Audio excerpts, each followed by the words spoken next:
తాగి ఒరుతుంటారు కదా, ఒరేటోళ్ళని చూస్తే ఏమనిపిస్తుంది? ఈ అమ్మ వీడు బాగా తాగొచ్చి ఒరుతాను రా అని అనిపిస్తుంది. కానీ ఆ ఒర్రడం వల్ల ఆ తాగినోనికి లాభం ఉన్నది అని ఖచ్చితంగా చెప్పొచ్చు. ఎందుకొరకు చెప్తున్నానంటే నేను అనుభవపూర్వకంగా చెప్తున్నా.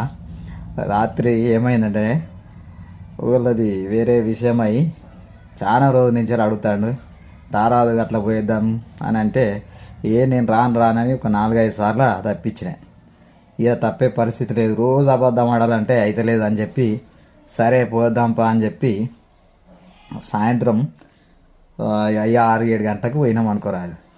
ఇక పోయి కూర్చున్నాక ఏం తాగుతామని అంటే ఇక మనకు మంది అయితే అలవాటు లేదు, ఏమున్నా ఒక కేఫ్ లైట్ బీరు, అది అంతకు మిక్కిలి నేను ఏం తాగాను, అది కూడా ఫుల్ తాగితే అదే గొప్ప అని నేను అన్నా. సరే తీయ అని చెప్పి కేఫ్ లైట్ బీర్ తీసుకున్నాం, ఇంత స్టఫ్ తీసుకున్నాం. వాళ్ళేమో ఫుల్ బాటిల్ తీసుకున్నారు. ఇక తాగుతున్నాం. ఇక మాట్లాడుకుంటా మొత్తం క్లోజ్ చేసిన తర్వాత మళ్ళీ ఏం చేసిండు, ఇంకొక బీర్ తెస్తా తాగు అని అంటే నాకు వద్దు అని చెప్పి నేను అన్నా.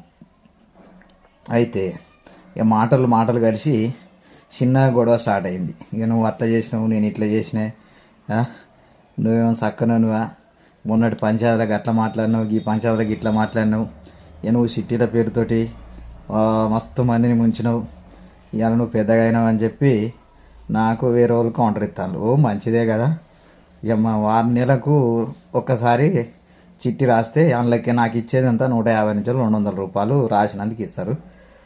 గవి తీసుకొని ఈడ 120 గదాల జాగున్నా, గడపక్కకు 60 గదాల జాగున్నా, ఇక ఊర్లో 1 ఎకరం 10 గుంటల భూమి కొన్నాబ్బా, సూపర్ నువ్వు చెప్పేది, నేను మందిని ముంచే బాగుపడుతున్నా అని చెప్పి నేను అన్నా.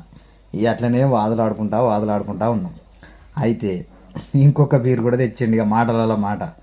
ఇక వాదులాడుకుంటా ఉన్న బీరు కూడా వేసి పడేసినాం. ఇక అట్లనే చర్చలు 1 గంట 2 గంటలు అయింది. ఈ బీరు అయిపోయేదాకా కూడా గదే చర్చలు. ఇక అట్లనే వాదులాడుకుంటున్నాం, కౌంటరు ఎన్కౌంటరు. అయితే నాకు అర్థమైన విషయం ఏంటంటే తాగినాక నిజాలు చెప్తారు ఎవరైనా, మన ముందటనేమో నటిస్తారు, మన వెనుక మన గోతులు తవ్వుతారు అనేది నాకు అర్థమైన విషయం. తాగినాక నన్ను ఎవరైతే తీసుకుపోయారో ఆయన నా మీద మంచి అభిప్రాయంతో ఉన్నాడని నేను అనుకున్నా. కానీ నా పర్సనల్ విషయాలు, నా విషయాలన్నీ చెప్పి ఇంకోనికి చెప్తుండు అనేది రాత్రి బయటపడ్డది. సరే ఏది ఏమైతేంది, మంచి పని అయితే జరిగిందని చెప్పి నేను నవ్వుకున్నా. ఇక ఉర్రడం వలన కౌంటర్లు ఎన్కౌంటర్లు వేయడం వల్ల కరెక్ట్ టైంకు కరెక్ట్ పంచులు కొట్టడం వల్ల ఈ 2 బీర్లు తాగినా కూడా ఏమనిపించలే.